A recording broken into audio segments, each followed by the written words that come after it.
भइसकेको छ दिनको सुरुवात अनि बिहानको खाना पछाडि दिउँसो नास्तामा चाहिँ मेरो किचनमा आज पाक्दैछ कालो चनाको ग्रेभी। यो चाहिँ स्पेसली मेरो छोरोको डिमान्डमा बन्दैछ आज। मेरो छोरोलाई चाहिँ कालो चनाको ग्रेभी एकदमै मनपर्छ। हजुरहरूले पनि एकचोटि मेरो स्टाइलमा बनाएर अवश्य ट्राई गर्नुहोला। उसले चाहिँ मलाई 3 दिन अगाडिदेखि नै चना खाने भनेर एकदम प्रेसर दिइरहेको थियो अनि मैले हिजो एक रात अगाडि नै चनालाई चाहिँ मजाले भिजाएर राखेको थिएँ। हजुरहरूले बिहान बनाउँदै हुनुहुन्छ भने अघिल्लो दिनै राति चना भिजाउनु होला। कम्तीमा पनि 6-7 घन्टा चाहिँ चना मजाले भिज्नुपर्छ।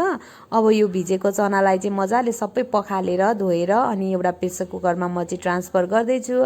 अनि यसमा चाहिँ थोरै बेसार, हल्दी, त्यसै गरी अलिकति नुनलाई राखेर 1 ग्लास जस्तो पानीलाई राख्दैछु म। अनि यसलाई चाहिँ म बिर्को लाएर 6 देखि 7 सिटी लाग्नको लागि चाहिँ ग्यासमा राखिदिँदैछु। हजुरहरूले चाहिँ यो चनाबाट चाहिँ हामीले प्रशस्त रूपमा प्रोटिन तथा फाइबर पाउन सक्छौँ। यो चाहिँ हाम्रो स्वास्थ्यको लागि पनि एकदमै राम्रो हो।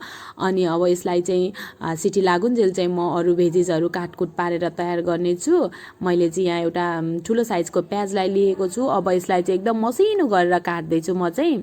प्याजलाई चाहिँ सकेसम्म मसिनो गरेरै चप गर्नु होला। हजुरहरूले चाहिँ मिक्सरमा यसको पेस्ट बनाउनु भए पनि हुन्छ अथवा चाहिँ एउटा ग्रेटरको सहायताले, कोरेसोको सहायताले ग्रेट गर्नु भए पनि हुन्छ है। म चाहिँ यसलाई एकदम मसिनो फर्ममा चाहिँ चप गरेर तयार गर्दैछु। यसले चाहिँ हाम्रो ग्रेभी, चनाको ग्रेभी चाहिँ बाक्लो बनाउन अथवा लयालु बनाउन चाहिँ धेरै मद्दत गर्छ। अब सबै प्याजलाई चाहिँ काटिसकेपछि यस्तो फर्ममा मैले काटेको छु। अब यसलाई चाहिँ म एउटा प्लेटमा सबै प्लेटमा निकाल्दैछु। त्यसै गरी प्याज काटिसकेपछि मैले चाहिँ 2टा सानो साइजको टमाटरलाई पनि लिएको छु। यसलाई चाहिँ एकदम रफली चप गर्दैछु म चाहिँ। यसलाई एकदम फाइन बनाउनु पर्दैन, हजुरहरूलाई जस्तो मनपर्छ रफली ठुल्ठुलै पिस काटे हुन्छ।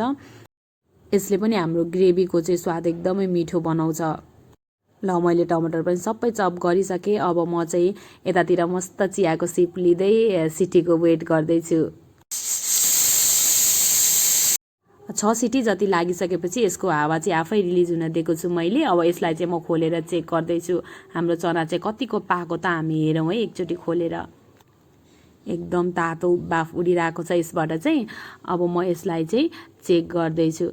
ल हेर्नुहोस्, अब एउटा पिसलाई यसरी थिच्नु होला। हाम्रो चना चाहिँ एकदम मजाले पाकिसकेको छ। यो मजाले थिचिँदैछ नि, यसको यो चाहिँ हाम्रो मजाले पाकिसकेको छ। अब यसलाई पकाउनको लागि चाहिँ ग्यास अन गरेर एउटा कराईलाई राखेँ मैले ग्यासमा। अब त्यसमाथि चाहिँ अलिकति तेल राख्दैछु। मैले चाहिँ यहाँ तोरीको तेलको प्रयोग गरेको छु। हजुरहरूसँग जुन तेल एभाइलेबल छ त्यही युज गर्दा हुन्छ। तेल चाहिँ मजाले तातिसकेपछि यसमा थोरै जिरा फुराइदिनु होला। त्यसै गरी एउटा तेजपत्तालाई पनि राखेँ मैले। अनि यो मजाले फुरिसकेपछि अघि हामीले काटेर राखेको प्याजलाई राखेर यसलाई मजाले चलाउनु होला। यो प्याजलाई चाहिँ हामीले हल्का गोल्डन ब्राउन हुन्जेल मात्रै फ्राई गर्नुपर्छ, धेरै डढाउनु चाहिँ हुँदैन है। हल्का गोल्डन ब्राउन हुन्जेलसम्म यतिको बनाएर फ्राई गरिसकेपछि अब म यो प्याजमा चाहिँ अदुवा, लसुन र खोर्सानीको पेस्टलाई राख्दैछु। यसलाई पनि मजाले मिक्स गरिदिनु होला। यति मिठो एरोमा, यति मिठो सेन्ट आएको छ नि साथीहरू, हजुरलाई म बयान गर्न सक्दिनँ यो भिडियोबाट है। यसको सेन्ट चाहिँ एकदमै मिठो आएको छ। अब यसलाई एकचोटि चलाएर केही बेर फ्राई गरिसकेपछि यसमाथिबाट 1 चम्चा जिरा धनियाँको धुलो, त्यसै गरी अलिकति बेसार र स्वादअनुसार नुन अनि अलिकति रातो धुलो खोर्सानी हालेर चाहिँ यसलाई एकचोटि मजाले चलाइदिनु होला। हजुरहरूले चाहिँ यतिखेर के ध्यान दिनु होला भने नि साथीहरू, हामीले चाहिँ सुखा मसला राखिसकेपछि हाम्रो चाहिँ मसला डढ्न सक्छ क्या। हाई फ्लेममा हामीले मसला राखेपछि यो डढ्छ, एकदम सावधानी हुनुपर्छ। त्यही भएर सुखा मसला राखिसकेर चलाउन साथ म चाहिँ अघि हामीले बोइल गरेको चना थियो नि त्यसमा भएको पानी चाहिँ 4-5 चम्चा जति अलिकति ठुलो चम्चाको पानीलाई यसमा एड गर्दैछु हाम्रो मसला नडढोस् भन्नको लागि। अब त्यतिन्जेलसम्म यो बोइल हुन्जेलसम्म चाहिँ मैले अघि हामीले काटेको टमाटर अनि 3 देखि 4 चम्चा जति अघि बोइल भएको चना चाहिँ एउटा मिक्सर जारमा राखेर यसलाई ग्राइन्ड गर्नेछु, मसिनो पेस्ट बनाउनु होला। अनि त्यसलाई चाहिँ अहिलेको मसलामा राखिदिनु होला। यसले चाहिँ हाम्रो ग्रेभी एकदम गाढा र बाक्लो बनाउँछ अनि स्वाद पनि एकदमै मिठो हुन्छ। अब यो पेस्टलाई चाहिँ राखिसकेपछि यो पेस्ट चाहिँ मजाले फ्राई हुन्जेलसम्म यसको साइड किनारबाट चाहिँ तेल छुट्न थालुन्जेलसम्म हामीले यसलाई भुट्नुपर्छ। मजाले यसलाई फ्राई गर्नु होला। ल हेर्नुहोस् कस्तो मजाले फ्राई भइसकेको छ, किनारबाट तेल पनि छुट्न थालिसकेको छ।